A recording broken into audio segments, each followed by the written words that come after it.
성령께서 오신 이유라고 하는 제목으로 함께 은혜를 나누겠습니다. 여러분, 사람은 약합니다. 그러니까 우리들이 약하다는 얘기입니다. 저도 그렇고 여러분들도 그렇고 약합니다.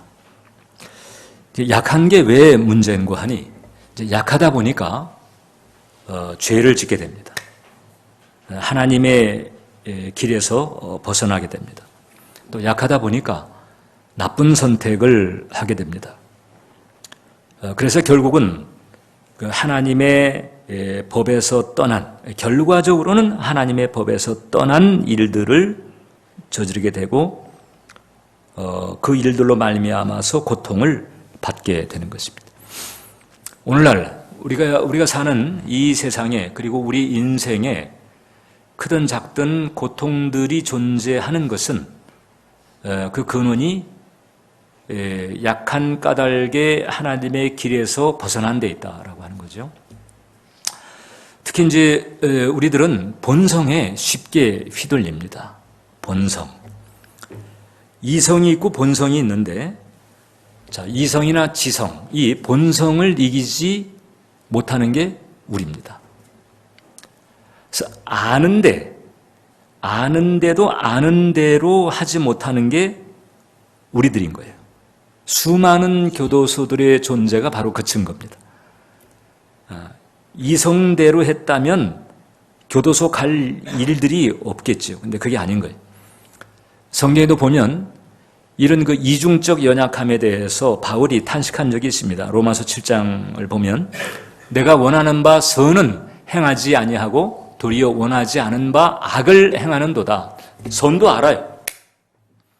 그리고 선을 행해야 된다는 소원도 있습니다. 선에 대한 지식도, 선에 대한 소원도 있는데, 근데 저지르는 것은 악입니다. 실제로 액션은 악에 해당하고 있어요. 이게 바로 우리들의 모습임을 우리가 부인할 수가 없습니다. 또 사람은 이렇게 이제 본성만이 아니고 환경이나 사람들에게조차도 쉽게 휘둘립니다. 그래서 이제 이 자존심 상하는 부분을 이제 견디질 못합니다. 자존감이 있고 이제 자존심이 있는데, 이 이제 자존심이 부정적으로 작용할 때가 많습니다. 그래서 또 나쁜 선택을 하는 경우가 많이 있어요. 영화이긴 하지만 그 자존심이 어떻게 어처구니 없는 선택을 하게 만드는가 하는 것을 잘 보여주는 영화가 더 리더라고 하는 영화예요. 저희 보면 저 마이클이라고 하는 이제 남자가 법대생이거든요. 나중에 변호사가 되는데 이제 연상의 여인을 만나서 이제 사랑에 빠지게 됩니다. 근데 이제 저 여인이 그 이제 한나 슈미츠라고 하는 여인인데, 저 한나는 전차 승무원으로 일을 하고 있었어요. 근데 둘이 만날 때가 되면 꼭 부탁하는 게 있습니다. 책을 읽어달라는 거예요. 그럼 이제 마이클이 책을 이제 읽어주는 거죠. 그럼 이제 읽어주는 책을 듣고 좋아합니다. 근데 전차 승무원으로 일하다가 이제 열심히 했는지 이제 사무직으로 진급을 하게 됐는데, 근데 호련히 사표를 내고 떠나갑니다. 이유가 있습니다. 자기가 문맹이라고 하는 사실이 드러나는 게 싫은 거예요.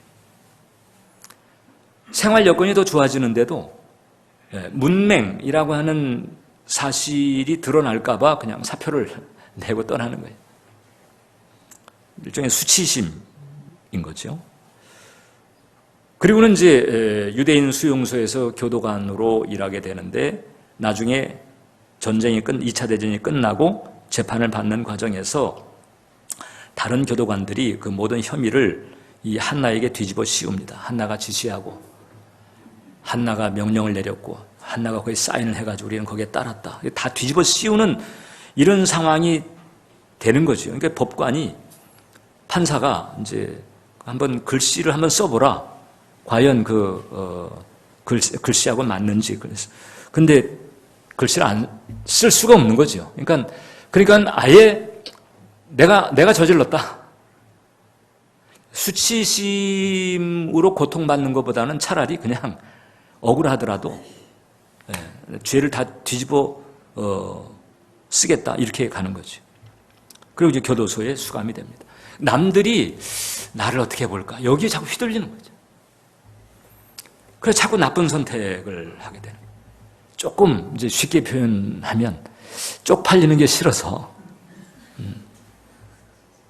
그래서 더 어려운 선택, 나쁜 선택을 기꺼이 하는 게 이게 또 사람들이라고 하는 얘기입니다. 이렇게까지는 안 가더라도 사실 우리는 이 비슷한 일들을 이렇게까지는 안 가더라도 사실상 여러 번 전과가 있다 이렇게 볼 수도 있죠. 누구나 그런 부분이 없겠어요. 자, 그러니까 이 수치심이라고 하는 것이 사랑보다도 억울함보다도 더 세게 작용을 할 수 있는 게 인간의 이 이상한 내면이다. 혹은 또 나의 자아상이 나를 휘두릅니다. 그 자아상은 대부분 성장 과정, 특히 이제 그 과거에 그 부모와의 관계에서 만들어진 경우도 적지 않은 거죠. 그래서 보통 이제 심리학자들은 그런 얘기 하죠. 사람들의 내면에는 목소리가 있다. 내면의 목소리. 이걸 또 이제 삽입된 부모의 목소리라고 하는 거예요.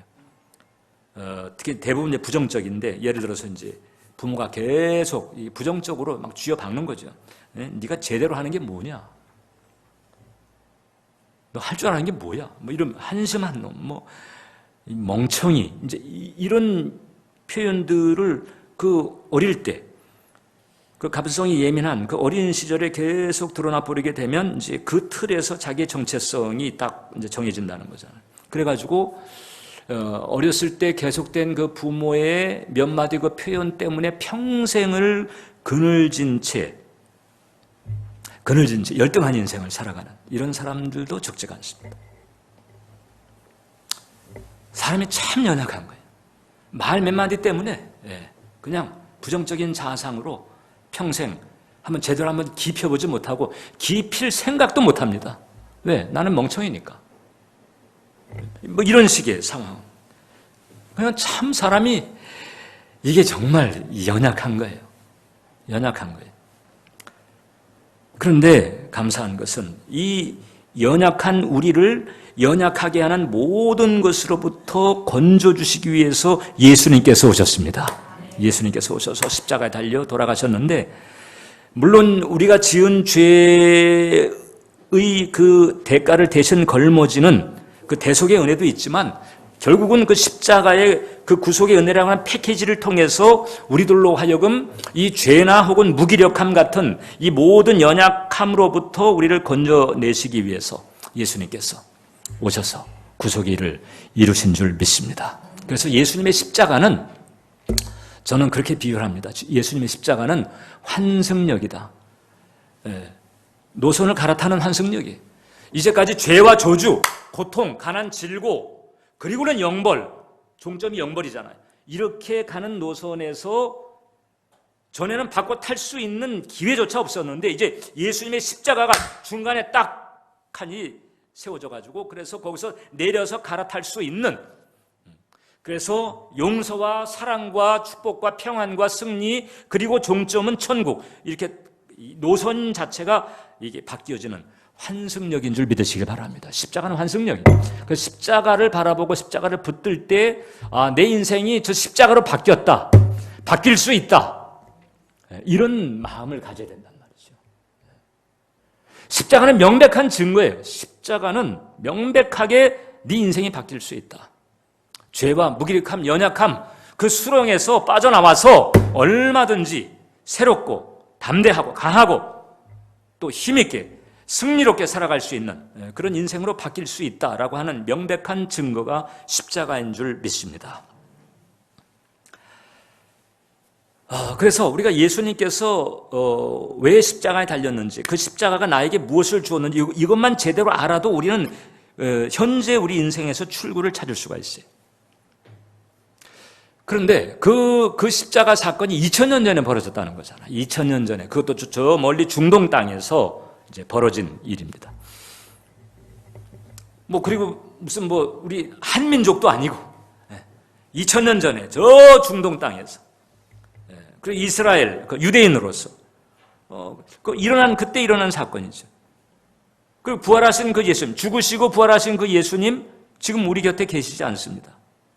예수님께서 십자가를 통해서 엄청난 일을 이루어 놓으셨는데 그 예수님의 십자가의 그 은총이 어떻게 현재 내 삶에 지금 2000년 뒤에 한국 땅에 힘겹게 살아가고 있는 내 삶에 어떻게 그 연결이 될 수 있는가? 그 연결을 시켜주시는 분이 성령님이십니다. 성령께서 예수님의 십자가의 그 은혜가 우리의 삶에 연결되도록 우리의 삶에 풀어지도록 일하시는 분인 줄 믿으시길 바랍니다.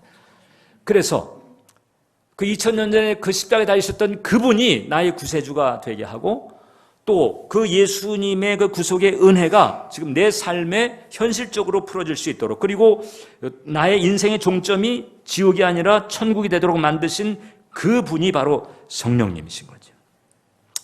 그래서 우리가 성령님을 인정하고 의지하고 함께 동행할 필요가 있다는 거죠. 전적으로 우리는 그분의 도우심이 필요하다. 그분 아니면 성령님 아니면 하나님의 사랑과 예수 그리스도의 구속의 은혜가 나에게 연결될 수가 없는 거예요. 그래서 우리는 전적으로 성령님을 인정하고 의지하는 것이 필요하다. 그리고 특별히 이제 이 성령께서 우리에게, 나에게 이렇게 오시게 되면 그럼 이제 그때 처음으로 하시는 일이 뭔가 아니 우리의 부패한 본성을 다룹니다. 여러분, 우리 안에는 부패한 본성이 활동하고 있습니다.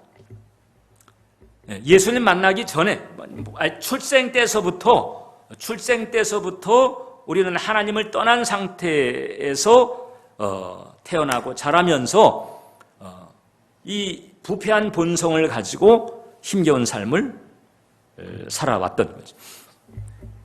인간 그 본성에 대한 이 부패성, 이 대목을 확실히 알지 못하면 내가 얼마나 부패한 존재인지, 내가 얼마나 못된 존재인지 이것을 내가 확실하게 알지 못하면 사실상 예수님의 십자가가 은혜로 다가오기가 쉽지가 않습니다. 내 본성의 부패함에 대한 확실한 인식이 안 되면 교회를 다녀도 자꾸 뭔가 얻으려고 다니고 그 다음에 예수님의 십자가가 어떤 그 은혜라기보다는 기복의 수단으로 오해되기가 쉽다라고 하는 거죠. 그래서 인간 본성의 부패에 대한 이런 절박함을 확실하게 깨달으면 깨달을수록 사실상 은혜가 더 깊어질 수 있다는 거예요. 그러지 않으면 자꾸 이제 자기 자신을 과신합니다. 뭐 내가 맘만 먹으면 나 뭐 똑바로 살 수 있어. 내가 결심만 하면 심지어는 지금 죄 중에 있다 할지라도 내가 결심만 하면 내가 이 집 그만두고 내가 얼마든지 내가 제대로 갈 수가 있어. 이렇게 이제 자신합니다. 원래 그게 안 되는 존재인데.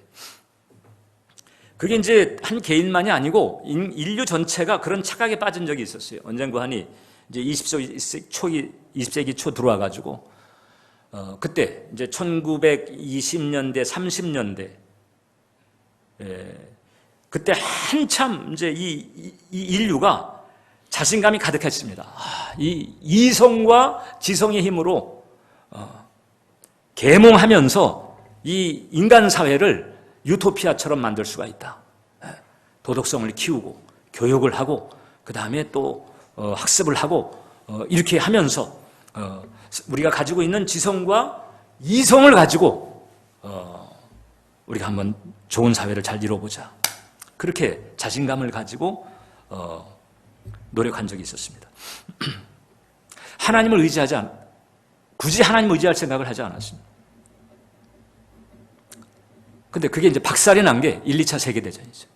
1차 세계대전, 2차 세계대전 겪으면서 그 2차 세계대전 이후로 인간의 이성이나 지성에 대한 그 낙관은 사실상 사라졌어요. 1, 2차 대전을 겪으면서 인간이 얼마나 광기 어린 존재고 이게 못된 존재고 부패한 존재를 아주 절절하게 깨달았습니다. 가장 대표적인 게 그 히틀러의 그 아우슈비츠 학살 같은 경우도 마찬가지고. 인간이 이게 미친 존재. 네. 이게 드러나지 않아서 그렇지.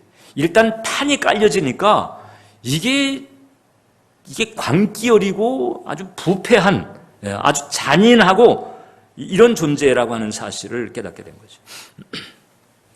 신학적으로 보게 되면 이 장로교의 이제 칼빈주의가 이제 대표적인데, 그 칼빈주의에 보게 되면 이제 5대 교리가 있어요. 5대 교리 가운데 제일 처음 나오는 게 바로 뭔가 하니 전적 타락의 교리입니다. 인간은 전적으로 타락했다.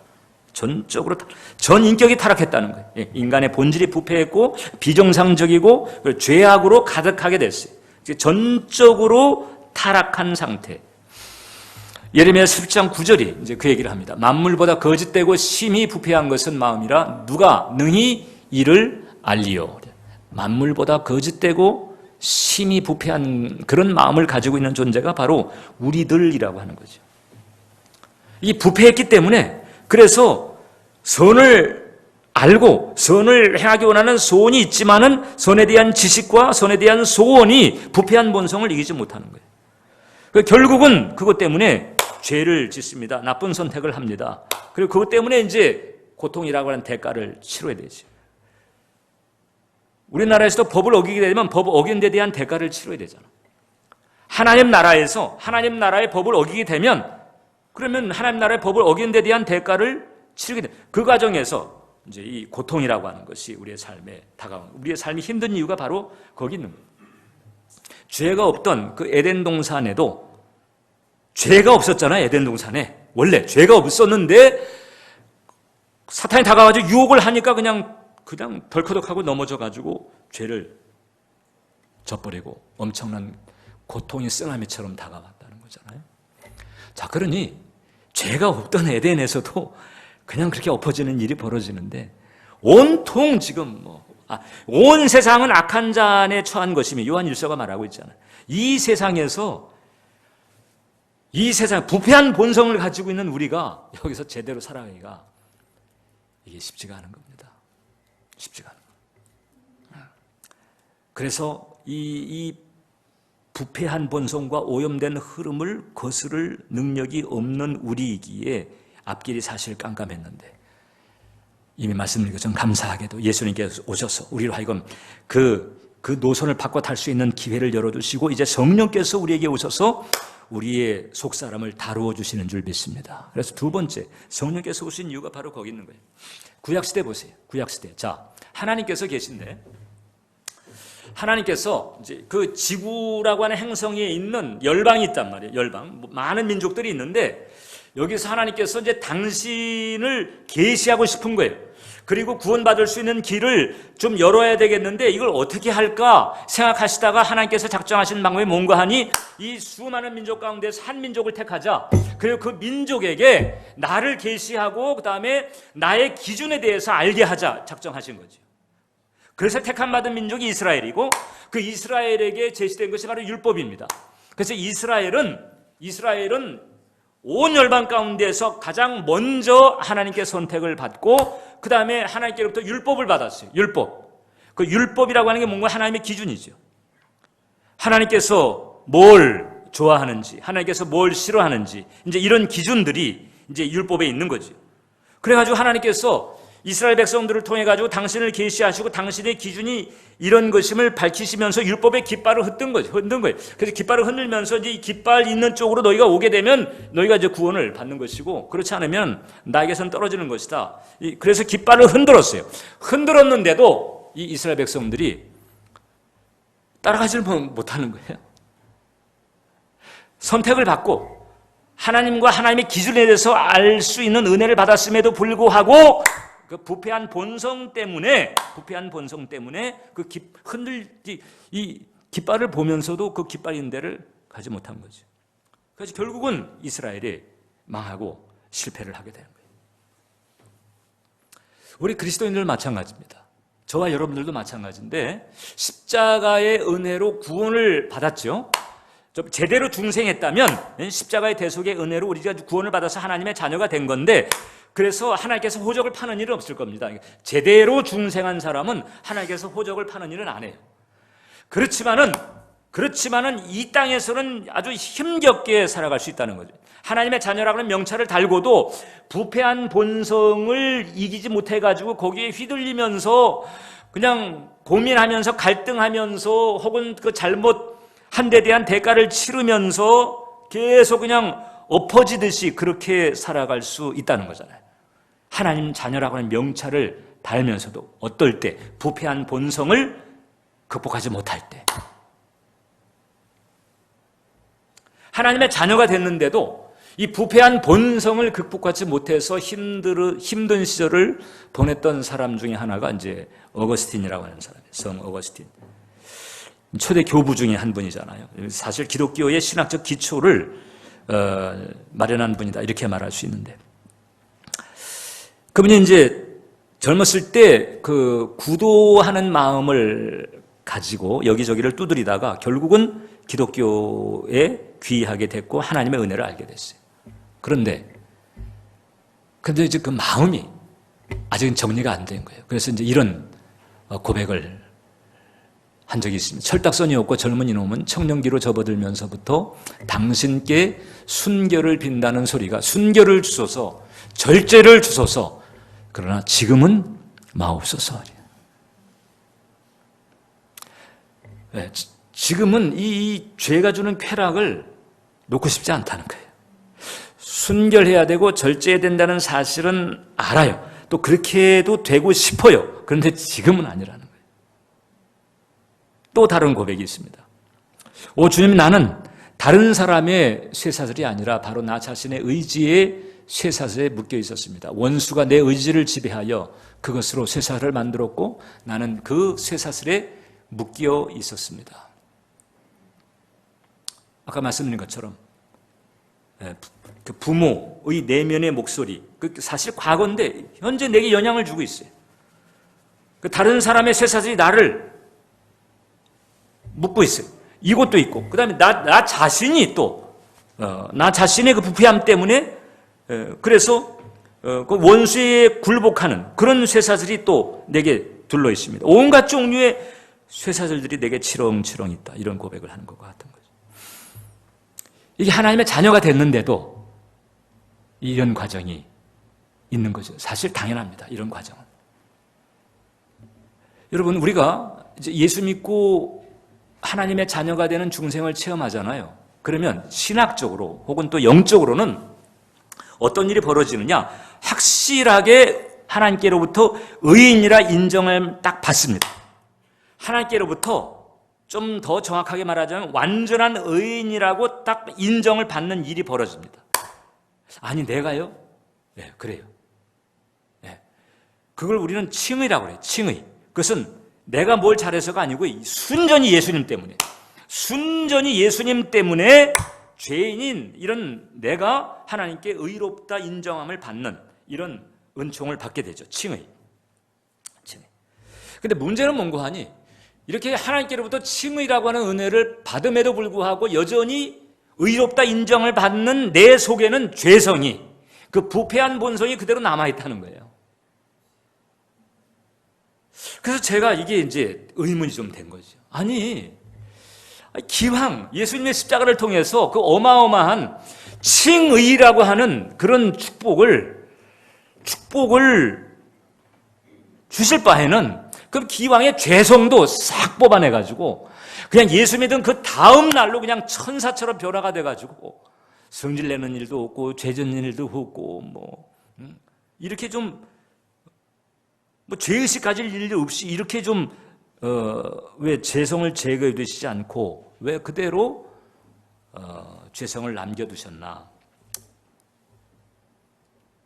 여러분 그거 궁금하지 않으셨어요? 저는 그게 궁금해요. 기왕에 지옥행도 면하게 하시고 하나님의 자녀로 그렇게 택해 주시면, 그러면 그냥 우리 속에 있는 죄성도 쏙 뽑아가지고 좀 처자처럼 좀 바꿔주시면 얼마나 좋을까? 그런데 이제 그렇게 하지 않으신 이유, 그렇게 하시려면 왜 못 하시겠어요? 하나님이신데. 근데 이제 그렇게 하지 않으시는 이유에 대해서 한 신학자가 4가지 그 정리를 해놨더라고요. 저도 깊이 공감이 가서 여러분들에게 함께 소개합니다. 첫 번째 뭔가 하니, 우리가 죄의 심각성을 더 뼈저리게 느끼고 알게 하시려고. 죄의 심각, 저는 죄의 심각성이라고 표현했는데 그분은 죄의 사악함이라고, 죄의 악성, 죄의 사악함이라고 표현했어요. 죄가 얼마나 못됐는가 이것을 우리로 하여금 더 뼈저리게 알게 하시려고. 그 결과 예수 그리스도의 십자가라고 하는 게 얼마나 이게 고맙고 감사한 일인지 이게 알게 되는 거거든요. 내가 얼마나 못됐는가를 알아야 예수님의 십자가가 은혜로 다가오는 거죠. 내가 잘할 수 있어 자신하는데 자신하는 사람에게 예수님의 십자가가 은혜로 다가가기가 쉽지가 않습니다. 내가 할 수 있다고 생각하는데. 근데 그 죄성 때문에 나의 나의 본색이죠. 나의 본색을 알게 하시는 거예요. 네가 어떤 존재인가. 두 번째, 우리를 끊임없이 사로잡아 가려고 하는 죄의 본성과 싸워 이기는 능력이 우리에게 없음, 나에게 없으면 나에게 없음을 깨닫고 내 안에 계신 성령님만을 의지하게 하시려고. 전적으로 성령님을 의지하게 하시려고. 나는 무력한 거예요. 내가 할 수 있는 게 없어요. 내가 할 수 있는 거란 죄를 짓고 허물을 쌓는 것밖에는 없다라고 하는 사실을 깨닫게 하시려고. 세 번째, 죄의 본성에 의하여 우리가 자주 넘어지고 쓰러짐에도 불구하고 변함없이 우리를 사랑하시고 인도하시는 주님의 놀라운 사랑을 깨닫고 감사하며 찬양하게 하시려고. 그 부패한 본성이 여전히 남아있어가지고 하나님의 자녀라고 하는 명찰을 달았는데도 계속 또 실수하고 범죄하고 엎어지고 이름에도 불구하고 계속해서 우리에게 용서와 사랑을 베푸시면서 우리를 붙드시는 그 주님의 놀라운 인내 사랑, 이것을 깨닫게 하시죠. 마지막입니다. 네 번째 뭔가 우리의 속사람을 더욱 강건하기 위한 스파링 파트너로 죄성을 남겨둬가지고 그래서 계속 이제 씨름하면서 씨름하는 과정에서 경건을 향한 거룩을 향한 노력을 하면서 나의 영역과 영성이 다듬어지도록 그렇게 하기 위함. 우리 난 여기 전적으로 동의합니다. 그래서 죄성을 합니다. 그래서 이 과정에서 그 부패한 본성을 내 안에서 직접 다루시면서 나로 하여금 변화된 길을 갈 수 있도록 계속 일하시는 분이 바로 성령님이시다. 성령님이시다. 그래서 성령께서 제대로 임하신 영혼들은요, 어떻든 변화가 일어납니다. 어떻든 이 성결애로의 변화가 일어납니다. 부패한 본성에서 거룩애로의 변화가 일어난다.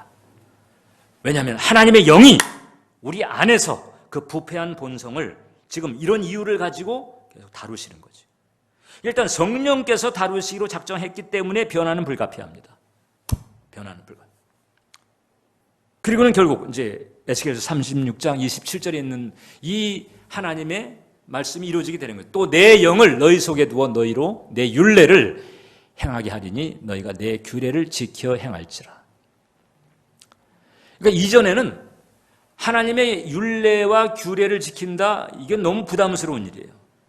이게 왜냐하면 본성과 너무 어긋나니까, 내 욕망과 너무 어긋나니까, 그러니까 그게 부담스럽고 그게 싫었고, 그래가지고 그때 우리들이 했던 생각이 뭔지 아세요? 교회를 다니기는 하지만은 적당히 하자. 선을 긋고 여기까지만, 요 정도까지만 하고 요 이상은 요렇게 타협하듯이 그렇게 우리가 이제 지냈던 거거든요. 그런데 성령께서 역사하시면 이제 그 선을 넘어서게 됩니다. 그러면서 또 하나 우리에게 생기는 변화가 뭔고하니, 이제 이전처럼 예수님 만나기 이전에 우리가 저질렀던 그런 일들이 그때는 그냥 괜찮았는데 더 자극적이고 말초적으로 이렇게 할지언정 아무튼 그게 크게 부대끼지 않았는데 이제는 자꾸 부대끼는. 그 전에 괜찮았던 일들인데 근데 지금 막 부대껴요. 이게 괴롭고 안 편하고 이게 부대낌이 이렇게 생깁니다. 그게 아주 좋은 현상입니다. 부대낌이 생기는 것 은혜입니다. 예수 믿고 구원받아가지고 신앙의 길을 걷기 시작했는데 근데 부대낌이 안 생긴다. 그러면 둘 중에 하나입니다. 하나는 하나님 안 만났다. 교회를 다녀도 하나님 안 만날 수 있어요. 또 하나는 하나님을 만나긴 했는데 지금 계속 버티고 있는 거지. 워낙에 부패한 본성이 너무 세가지고 계속 지금 버티고 있는데 그렇게 오래 버티면 안 좋습니다. 일단 그런 경우지.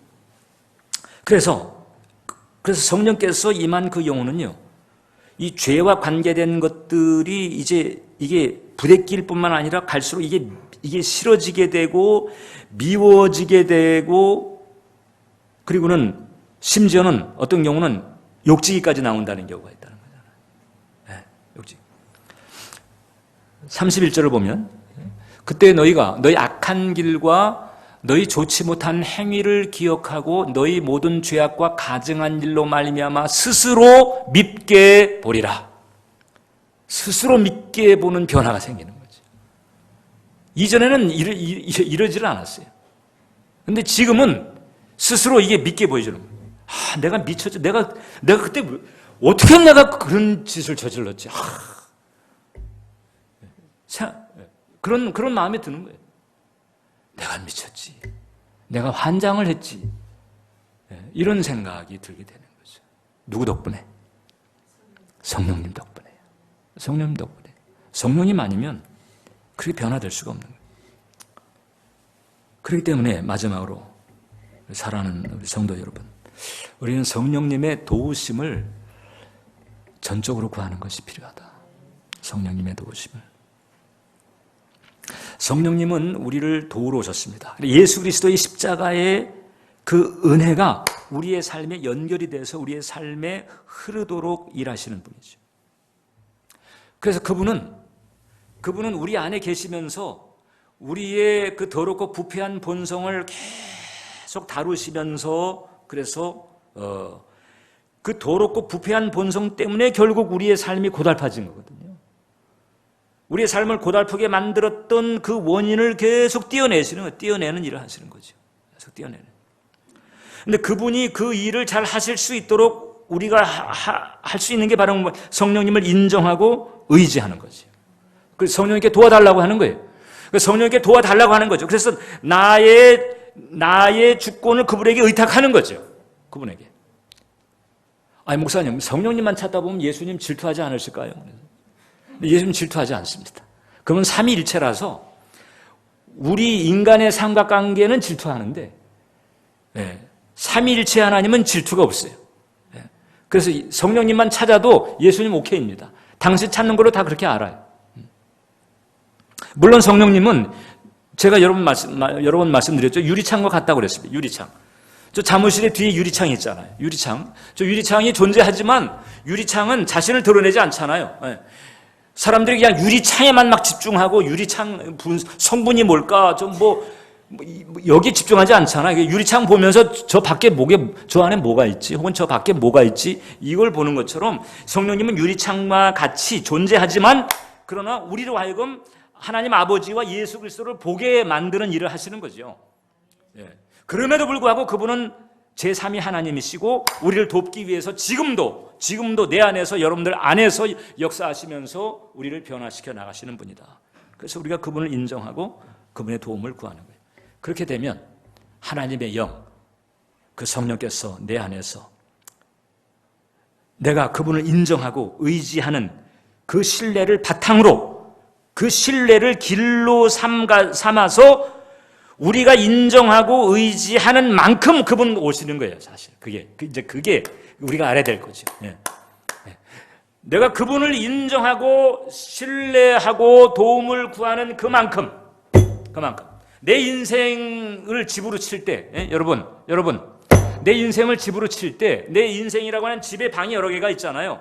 1층에도 있고 2층에도 있고 방이 여러 개가 있을 때 그 방의 열쇠를 내가 맡겨드리는 만큼 성령께서는 그 방에 들어가셔서 그 방을, 그 더럽고 그 부패한 방을 새롭게 수리해 주시고 말끔하게 디자인해 주신다는 거예요. 내 열쇠를 맡기는 만큼. 그런데 저 한쪽에 있는 그 방은 그냥 놔두는 거죠. 여기는 좀 터치하지 마세요. 여기는 내 영역이니까 여기는 터치하지 마세요.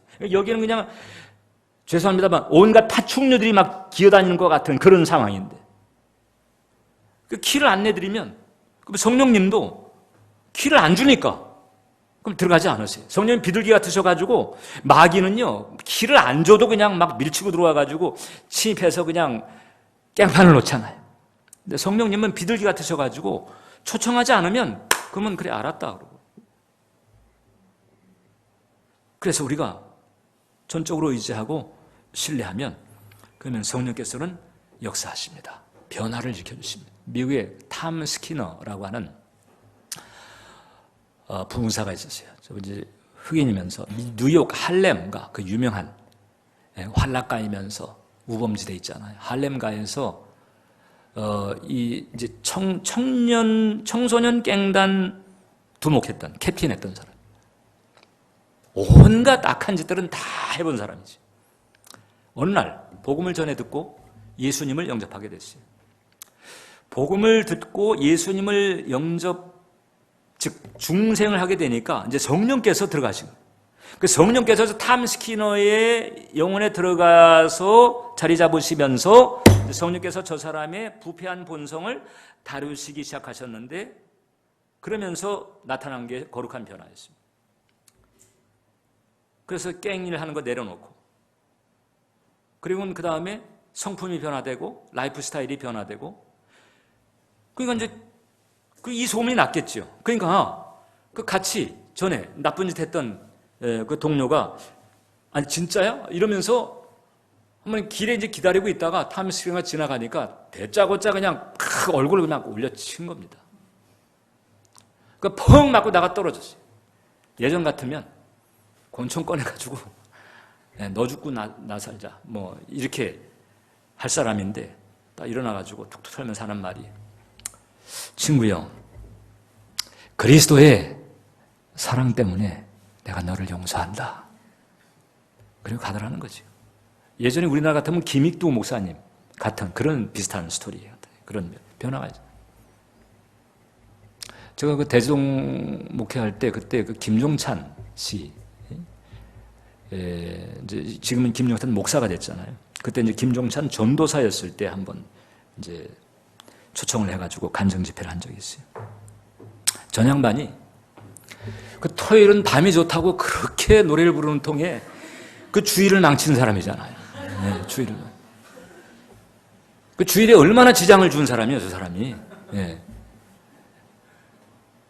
그런데 이제 망한 거죠. 망했어요. 그래가지고 사실상 이제 가수로서 한물이 이제 가는 그 시점이잖아요. 이제 탑까지 갔다가 이제 이렇게 내려가는 그 시점에서 사업에 손을 댔는데 그 사업에서 부도가 나가지고 경제사범이 된 거예요. 그래가지고 이제 감옥에도 가고 이렇게 된 거죠. 근데 감옥에 가서 그만 예수님 만난 거예요. 그리고 성령을 받은 거예요. 그래가지고 거기서 그냥 단지 크리스찬으로 변화된 게 아니고 그냥 내가 주님을 섬기겠다. 이렇게 된 거죠. 그 감옥에서 나왔어요.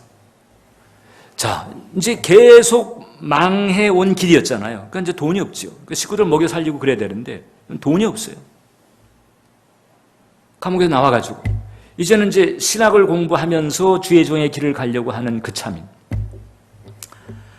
그러니까 김종찬 씨가 나왔다는 그 출소했다는 소식을 듣고 그때 돈보따리 들고 찾아간 사람들이 살던 동네가 바로 이 동네입니다. 미사리. 여기 이제 전원 카페들. 지금은 많이 흐려지고 없어졌지만은 그 전원 카페 사장들, 소위 이제 70, 80 뭐 이런 사장들이 억대 돈보따리를 들고 찾아왔다는 거예요. 찾아와가지고 김종찬 씨 지금 나하고만 계약 당장 이 보따리 지금 주겠다. 우리 카페에만 나오겠다고 딱 계약만 하면 사인만 하면 지금 이 자리에서 이 돈보따리 주겠다. 그 돈 한 푼이 얼마나 급하겠어요. 얼마나 절박하겠어요. 그런데 이분이 뭐라고 그러는 거야. 나는 이제 내 목소리를 가지고 이제 주님 찬양하는 데만 쓰겠습니다. 죄송합니다. 거절하는 거예요. 그거 정말 거절하기가 얼마나 어려웠을까요? 당장 먹여 살려야 돼요. 당장 자기도 생존해야 되고. 근데 그걸 거절하는 거예요. 내 여기서 내가 또 저쪽으로 빠지면 안 된다는 거죠. 그렇게 주의를 망쳤던 사람인데 어떻게 그렇게 변화가 되냐고요. 이게 성령께서 하시는 일이에요. 가치관이 달라지고 소망이 달라지고 인생의 목적이 달라지고, 이건 성령 아니면 할 수가 없는 일이에요.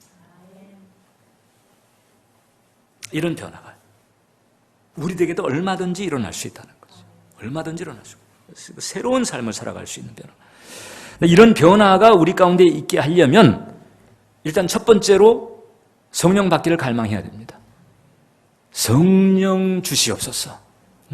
성령을 내려주시옵소서. 성령 받기를 갈망해요. 누가복음 11장 보면 너희 중에 아버지 된 자로서 누가 아들이 생선을 달라 하는데 생선 대신에 뱀을 주며 알을 달라 하는데 전갈을 주겠느냐. 너희가 악할지라도 좋은 것을 자식에게 줄 줄 알거든. 하물며 너희 하늘 아버지께서, 한번 따라서 해보세요. 구하는 자에게 성령을 주시지 않겠느냐.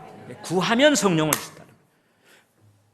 성령을 받으면 성령께서 우리 안에 역사하시면, 아니면 혹은 여러분들 안에 성령께서 내주하고 계시잖아요. 내주하시는 그 성령께서 여러분들의 그 신뢰를 바탕으로 활동하시면 놀라운 변화가 일어나는 거예요.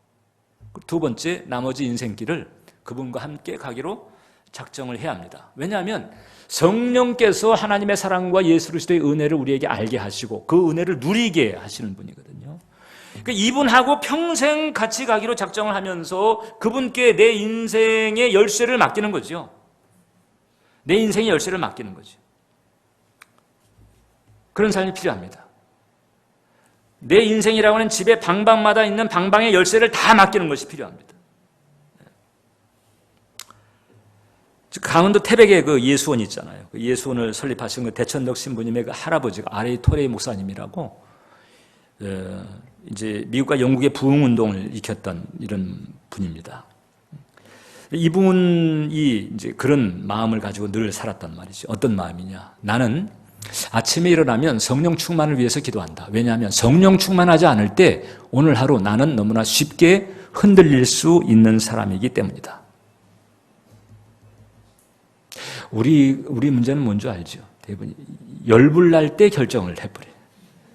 성질 날 때 자꾸 결정을 하는 통에 낭패를 보는 경우가 많이 있어요. 또 그분은 이렇게 했습니다. 하나님, 제가 성령 충만하다고 느끼지 못할 때 함부로 말하지 않도록 도와주세요. 성령 충만하지 않을 때 말하면 실언이 되기 쉽기 때문입니다. 하나님, 제가 성령 충만하지 않을 때 인생의 중요한 결정을 하지 않도록 도와주십시오. 성령 충만하지 않으면 저의 결정은 잘못될 가능성이 항상 있기 때문입니다. 이렇게만 가면 여러분, 제가 보장하건대 하나님께서 보장하는 거예요.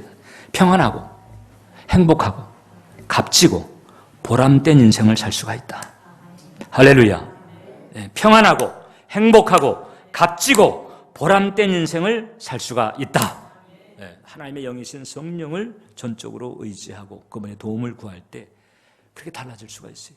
이사야서 32장을 보면 달라질 때 어떤 변화가 일어날까를 예언을 했는데, 마침 위에서부터 영을 우리에게 부어주시리니 광야가 아름다운 밭이 되며 아름다운 밭을 숲으로 여기게 되리라.